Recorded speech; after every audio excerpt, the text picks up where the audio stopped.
Hey, what's going on, everybody? You're watching DualShockers TV on DualShockers.com. We're here checking out some EA games, particularly Plants vs. Zombies, Garden Warfare. I'm here with Owen Johnson wearing the snazzy PvZ shirt, old school.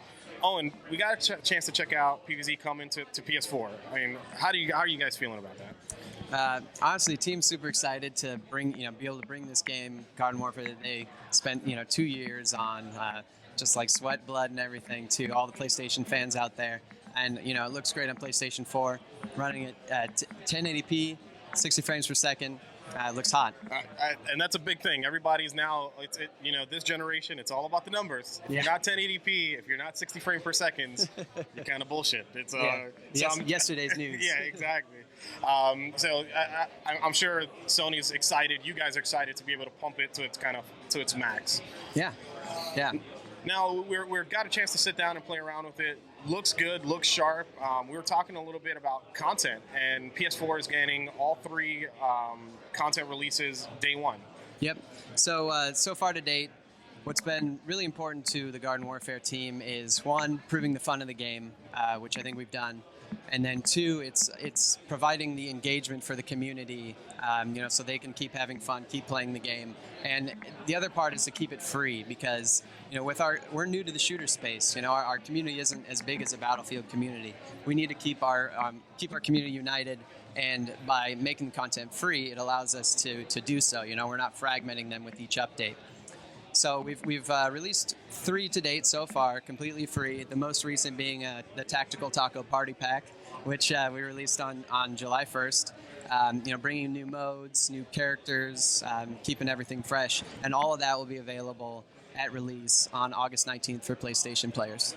So to me, that's an awesome concept and a great business model. I mean, you guys, you acknowledge the fact you're kind of new in the space. Say, hey, listen.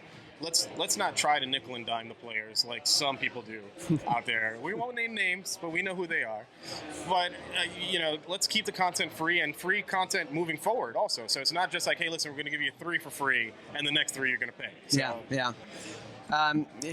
Again, it's just that mentality of keeping the whole like united feel to it all, and like. We've been able to do it because it's like kind of a bad word in the industry right now, is having those in-game purchases, but really microtransactions.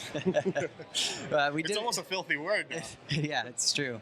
But it was done in such a way, so like we launched on Xbox and we didn't have any in-game purchases, and then we turned it on much after the fact. And the reason we did that is because we needed to prove to our players that they understand like the value of PvZ coins. Like, so just so everybody knows, the only thing you can buy in the game is these coin packs. You can just buy coins, and those you can earn in the game by like everything you do. So in PvZ, instead of experience, it's coins. For vanquishes, you get coins, headshots coins, saving your allies coins.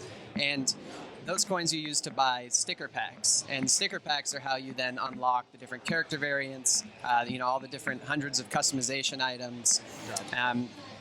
So even if I want to be that guy and spend $30 on PvZ coins, I'm still kind of rolling the dice because I'm not sure what packs I'm going to get. It doesn't guarantee me getting like the highest tier of equipment. Yeah, you can't just be like, I want the marine biologist variant for the scientists. Like, you can't just purchase that. You get that coins. Sounds awesome, by the way. Marine biology. He just that's the dolphin blaster. Yeah.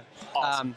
But yeah, that was our approach to it, and the core community like really understood the value of the coins when we turned it on, and so when we launched on PC, we didn't have in-game purchases at first, because we want those players to understand they can earn these coins in the game, understand what they can get with them before the ability to purchase is turned on.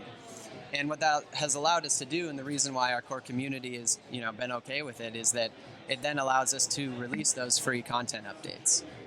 The core community is like, I'm not interested in spending money in the game, but if it's going to allow them to keep producing the content, then I'm happy with it. Now, it's awesome. You guys have talking about being very community-centric and community-focused. How much has the community influenced these last 3 kind of updates, or maybe possibly the ones coming in the future?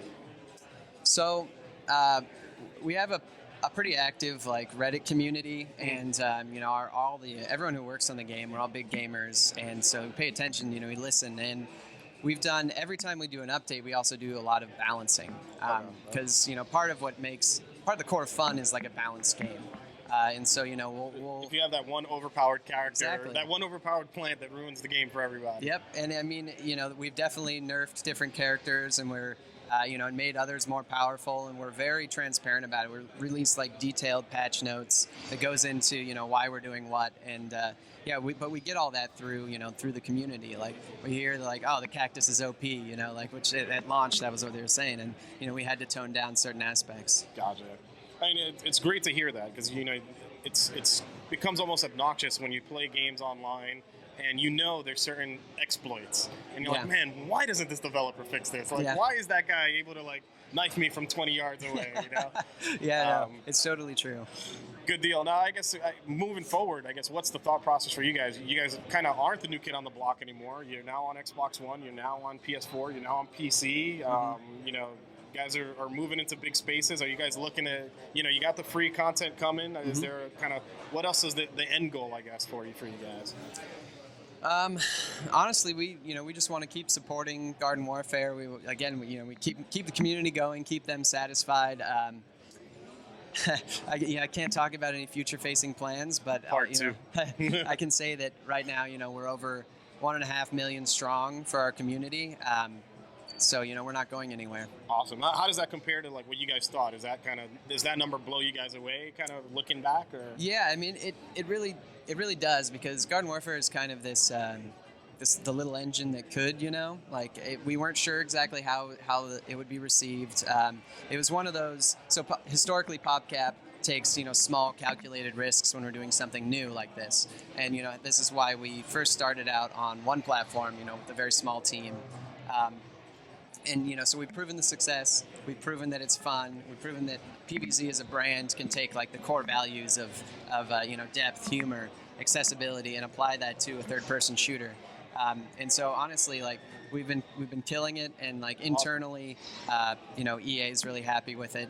We're really happy with it. So I think it has a strong future. Awesome. I gotta tell you, I think the gamers are pretty happy with it. I remember seeing the announcement at E3, and I think that was probably my favorite part of the announcement. It was like, oh man, there's a PvZ first-person shooter.